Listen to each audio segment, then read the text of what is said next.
Hello दोस्तों, कैसे हैं आप सब। कहानी की शुरुआत एक लेडी से होती है। इसका नाम है एडेलाइन बोमैन। वो टैक्सी से उतर के एक घर में आई। एडेलाइन अब नई पहचान और अपने नए नाम के साथ रहती। उसका नया नाम जेनिफर लार्सन है। जेनिफर ने गेट बजाया। एक लड़के ने गेट खोला। इसका नाम है जेफ। जेफ ने कहा, आराम से अंदर आ जाओ, अभी मेरे पापा सो रहे हैं।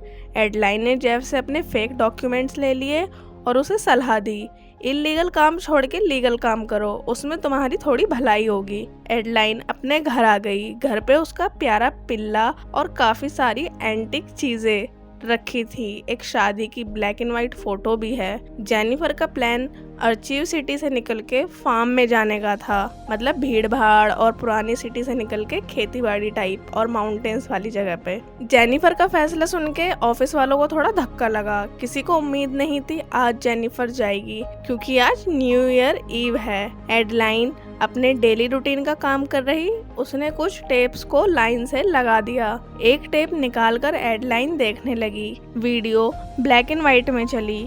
उसमें सैन फ्रांसिस्को में आए अर्थक्वेक की फुटेज थी।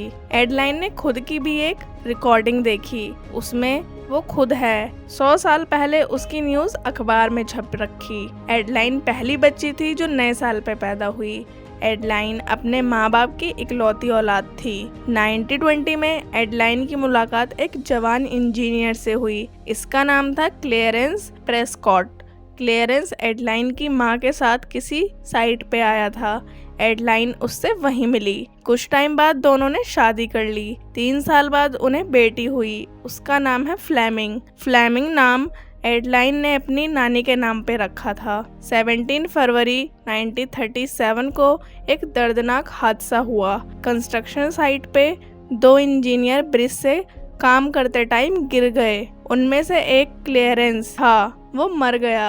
अपने पति की मौत के 10 महीने बाद एडेलाइन अपनी माँ के घर जा रही। 5 साल की फ्लेमिंग अपने नाना नानी के घर पे थी।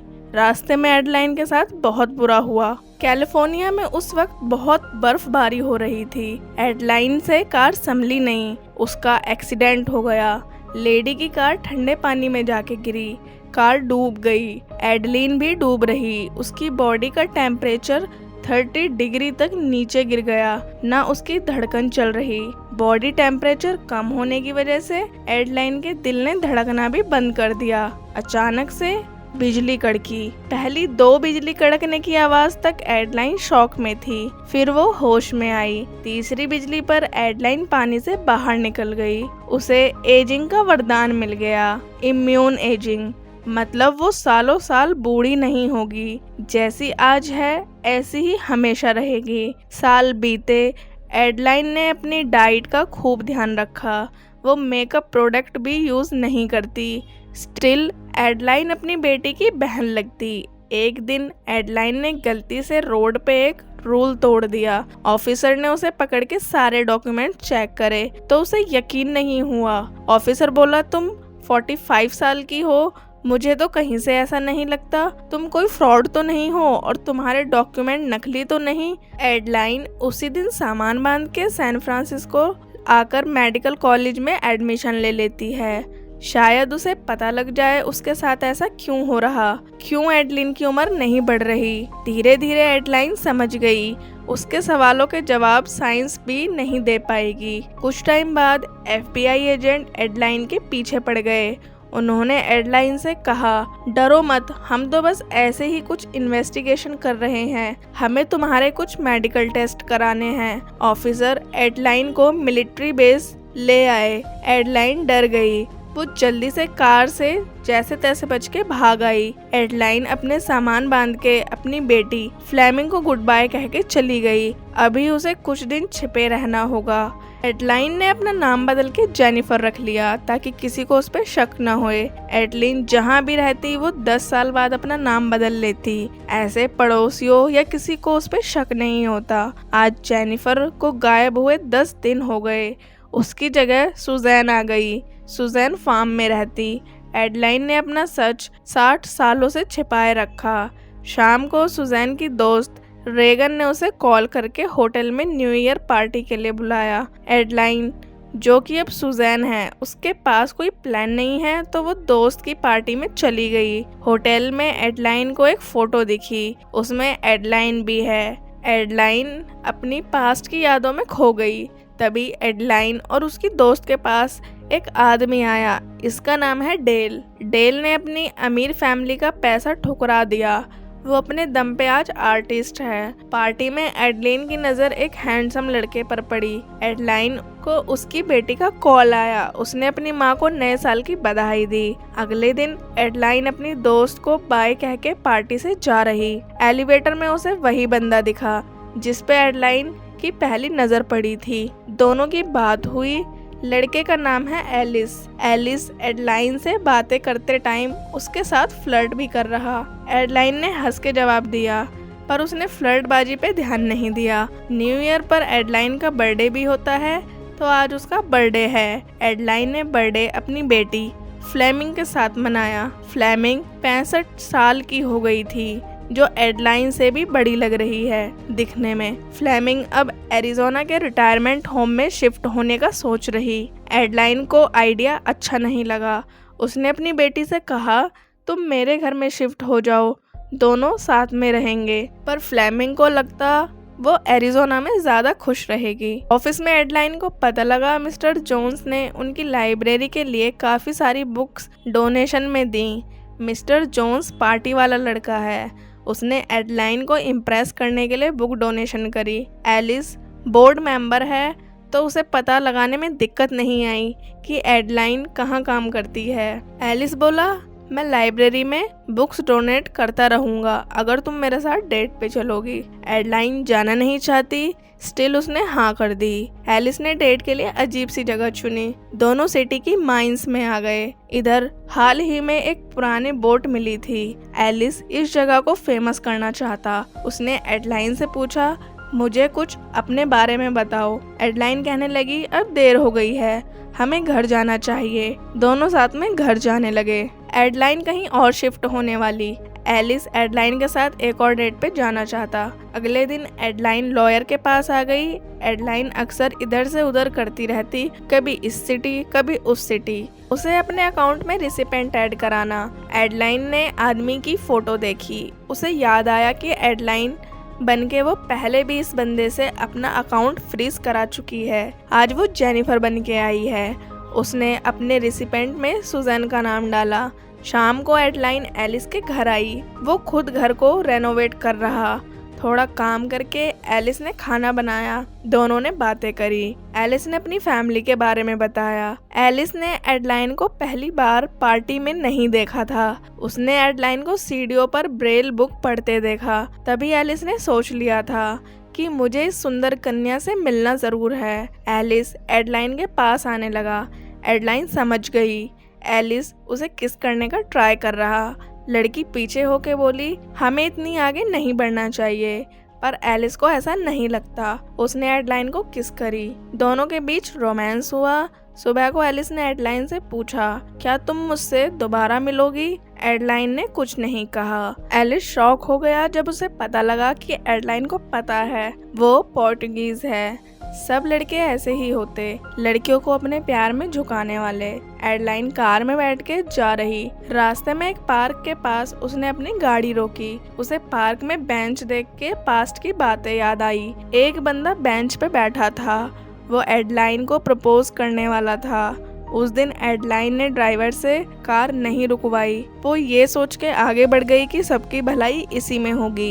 एडलाइन घर आ गई। उसका प्यारा डॉगी जमीन पे पड़ा था। डॉक्टर के पास जाकर पता लगा डॉगी की उम्र हो गई है, अब कुछ नहीं किया जा सकता। एडलाइन का दिल टूट गया।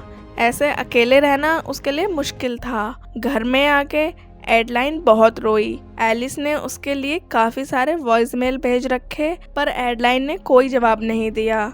आज पहली बार नहीं था जब एडलाइन को किसी अपने को हमेशा के लिए अलविदा कहना पड़ा। उसके आसपास के लोग बड़े होते, बूढ़े होते, मर जाते, और एडलाइन आज भी ऐसी ही है। एडलिन बहुत रोई। एक दिन एलिस को एडलाइन रोड पे मिली। उसे लड़की की लाइब्रेरी का एड्रेस मिल गया। एडलाइन ने साफ कर दिया, हमारे बीच कुछ नहीं हो सकता। एडलाइन घर आके सामान पैक करने लगी। अब उसे नई सिटी जाना है। सामान में उसे अपनी बेटी के कुछ फोटोज दिखे। एडलाइन को यकीन नहीं आ रहा, फ्लेमिंग ने अपनी लगभग पूरी जिंदगी जी ली है। एडलाइन ने अपनी बेटी से कहा, मैं ऐसे हर बार भाग भाग के थक गई हूँ। मैंने अपनी जिंदगी बर्बाद कर ली। फ्लेमिंग को लगता है उसकी माँ को सिचुएशन को एक्सेप्ट करना सीखना होगा। ऐसे भागते रहने से कुछ नहीं होगा। इंटेलिजेंस सर्विस अब एडलाइन को नहीं ढूंढ रही। एडलाइन को ऐसा नहीं लगता उसके आसपास के लोग उसके सामने मर रहे, वो कुछ नहीं कर पाती। फ्लेमिंग बोली, नहीं माँ, आपको अब अपना सच्चा प्यार ढूंढ के उसके साथ रहना चाहिए। एडलाइन ने अपनी बेटी की बात मानते हुए एलिस से माफी मांगी। दोनों दोबारा मिले। एडलाइन एलिस को एकदम अलग सी जगह लेकर आई। 1930 में इस जगह पे सिटी का सबसे फेमस सिनेमा हुआ करता था। एलिस शॉक हो गया कि एडलाइन 1930 की बात कर रही है। तब तो वो इस दुनिया में भी नहीं थी। उसने फोटोल्यूमिनेसेंट थ्रेड को थैंक यू कहते हुए सिनेमा की छत दिखाई। ऊपर एकदम तारों से भरा आसमान था। दोनों ने तारों के नीचे बैठ के बहुत बातें करी। एलिस ने एडलाइन को अपने माँ बाप की 40th एनिवर्सरी में इनवाइट कर लिया। घर दूर था। दोनों ने पूरा दिन ट्रैवल करा। रास्ते में एलिस की बहन भी कार में आकर बैठ गई। इसका नाम है किकी। किकी एकदम बिंदास कूल लड़की थी। एलिस का बाप अपनी बीवी से कह रहा, हमारे बेटे की नई गर्लफ्रेंड उसे बस पैसे के लिए डेट कर रही है, वो शायद गोल्ड डिगर हो। तभी घर पे एलिस आ गया। उसके बाप विलियम ने एडलाइन को देख के तुरंत पहचान लिया। उसने एडलाइन बोमैन उसके असली नाम से ही बुलाया। जेनिफर बोली, नहीं, एडलाइन बोमैन मेरी माँ का नाम है, मैं बिल्कुल उनकी तरह दिखती हूँ। विलियम एडलाइन से लंदन में मिला था। जेनिफर ने झूठ कहा कि एडलाइन तो 6 साल पहले ही मर गई। विलियम को बड़ा बुरा लगा। वो पूरी रात सो नहीं पाया। विलियम पुराने दिन याद कर रहा, कैसे वो और एडलाइन मिले थे। एडलाइन की कार कंट्री साइड पर खराब हो गई थी। विलियम ने उसकी मदद करी। ऐसे उनकी बातचीत शुरू हुई। फिर दोनों ने 5 हफ्ते साथ में मजे किए। एडलाइन ने वो कर दिया जो वो नहीं करना चाहती थी। उसे विलियम से प्यार हो गया। Back to present. सब साथ में बैठ के नाश्ता कर रहे। विलियम बताने लगा, मैं एडलाइन से कैसे मिला। वो मेरी लाइफ की सबसे अच्छी इंसान थी। आज तक मैं ऐसी किसी लड़की से नहीं मिला। एडलाइन नहीं मिलती तो विलियम को कभी एस्ट्रोनॉमी और मैथमेटिक्स में इंटरेस्ट नहीं आता। कैथी उदास हो गई। उसका पति अभी भी एडलाइन को प्यार करता। उनकी शादी को 40 साल होने वाले और विलियम को अब भी एडलाइन पे अटके रहना, ये देख के कुछ अच्छा नहीं था। आज दोनों की एनिवर्सरी है। विलियम ने कैथी को मनाया, नहीं डार्लिंग, ऐसा कुछ भी नहीं है, वो सब पास्ट की बात है। अब तो एडलाइन दुनिया में भी नहीं है। किसी को नहीं पता था कि एडलाइन घर में सबके साथ रह रही। शाम को सब वर्ड गेम खेल रहे, बातें हो रही। एडलाइन कितनी बुद्धिमान थी, उसे सबके बारे में पता रहता। एलिस अपने कम्युनिस्ट बाप के बारे में बताने लगा। उसके बाप ने एडलाइन के नाम पर एक कॉमेट का नाम रखा। हर साल फैमिली उस कॉमेट का घर के पास से जाने का इंतजार करती। एडलाइन उदास हो गई, पर उसने किसी को कुछ नहीं जताया। एडलाइन बाहर वॉक करने आ गई। उसे नहीं पता विलियम बाहर ही बैठा। विलियम ने कॉमेट का नाम एडलाइन के नाम पे इसलिए रखा। एडलाइन विलियम की जिंदगी की सबसे यूनिक इंसान थी। वो कहते हैं ना दोस्तों, पहला प्यार भुलाए नहीं भूला जाता। बस विलियम के साथ वही वाला सीन हो रखा है। विलियम ने एडलाइन के साथ काफी समय बिताया। फिर एक दिन वो एडलाइन के लिए इंगेजमेंट रिंग लाया, पर एडलाइन उससे मिलने कभी नहीं आई। रात को एलिस एडलाइन के सामने अपने प्यार का इजहार कर रहा। हालांकि दोनों अभी मिले ही हैं। एडलाइन शांत रही, उसने कुछ नहीं कहा। सुबह को विलियम ने जेनिफर के हाथ पे निशान देखा। ऐसा ही निशान एडलाइन के हाथ पे था। विलियम शॉक हो गया। उसे याद है कैसे एडलाइन ने जंगल में भागते हुए अपने हाथ में चोट मार ली थी। विलियम डॉक्टर है, उसने खुद ही एडलाइन के घाव को टाँका मार के पट्टी करी। दोनों ने उस दिन फोटो भी ली। प्रेजेंट में विलियम उसी फोटो को देख रहा। एडलाइन जंगल में वॉक कर रही। विलियम पीछे से आके बोला, मुझे सच पता है, तुम्हारे हाथ का निशान इस बात का सबूत है। एडलाइन रोने लगी। उसे नहीं पता वो क्या कहे। एडलाइन खुद नहीं जानती उसकी उम्र क्यों नहीं बढ़ रही, वो बूढ़ी नहीं हो रही। इतने सालों तक विलियम सोचता रहा एडलाइन उस दिन क्यों नहीं आई। आज उसे समझ आ रहा है सबकी भलाई के लिए एडलाइन उस दिन भाग गई। एडलाइन ने सही किया, पर विलियम अब नहीं चाहता एडलाइन एलिस के साथ भी ऐसे करे जैसे उसने विलियम के साथ किया। एडलाइन रोने लगी। वो भाग के घर आके सामान पैक करके एलिस के लिए एक लेटर लिख देती है। आज फिर से एडलाइन भाग रही है। विलियम ने एडलाइन को रोकने का ट्राई किया, पर एडलाइन को आज भी भागना सबके लिए सही लगता है। इधर कमरे में एलिस नहा धो के आया। कमरे में एडलाइन का सामान गायब था। उसने लेटर साइड में देखा, एडलाइन जा चुकी है। एलिस उसे रोकने भागा, तभी विलियम बीच में आकर बोला कि वो नहीं आने वाली। एलिस समझ गया विलियम कुछ छिपा रहा। एडलाइन ने एलिस के फोन का जवाब नहीं दिया। एलिस एडलाइन के पीछे आ रहा था। रास्ते में एडलाइन उन सबको याद कर रही जिनसे उसे प्यार हुआ। सडनली एडलाइन अपनी बेटी को कॉल करके कहने लगी, तुम सही कहती थी, हमेशा भागना अच्छी बात नहीं है, चीजों को एक्सेप्ट करके आगे बढ़ जाना चाहिए। उसने कार घुमा के वापस एलिस के घर की तरफ ली। तभी एक ट्रक ने आकर एडलाइन की कार में टक्कर मारी। कार पलट गई। एडलाइन जमीन पे पड़ी। 78 सालों में पहली बार इस एरिया में बर्फ गिर रही। एलिस आ गया। उसने एडलाइन को देखा, वो बेहोश पड़ी थी। बॉडी का टेम्परेचर 30 डिग्री नीचे गिर गया। दिल ने धड़कना बंद कर दिया। एलिस ने अपने प्यार को जिंदा करने का बहुत ट्राई किया, पर एडलाइन नहीं जगी। एलिस को नहीं पता एडलाइन 107 साल की लेडी है।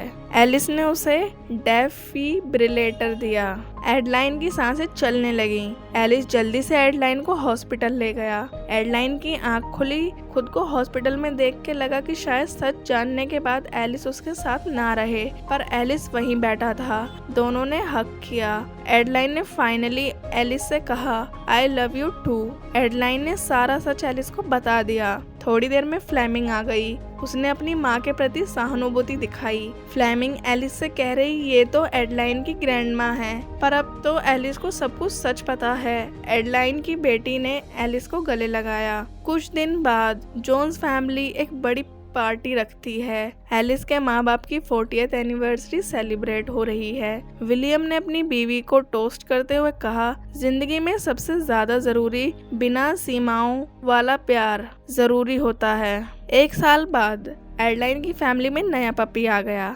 फ्लेमिंग अपनी माँ और उसके बॉयफ्रेंड के साथ रहने लगी। एडलाइन ने शीशे में देखा, इतने सालों में पहली बार उसका बाल सफेद हुआ, मतलब एडलाइन की एज हो रही।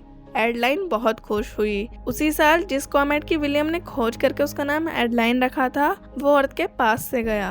और इसी के साथ ये कहानी यहीं पर खत्म होती है। तो आप सबको कहानी कैसी लगी मेरे को जरूर बताना। चैनल को जल्दी जल्दी सब्सक्राइब भी कर लो। बाय बाय दोस्तों।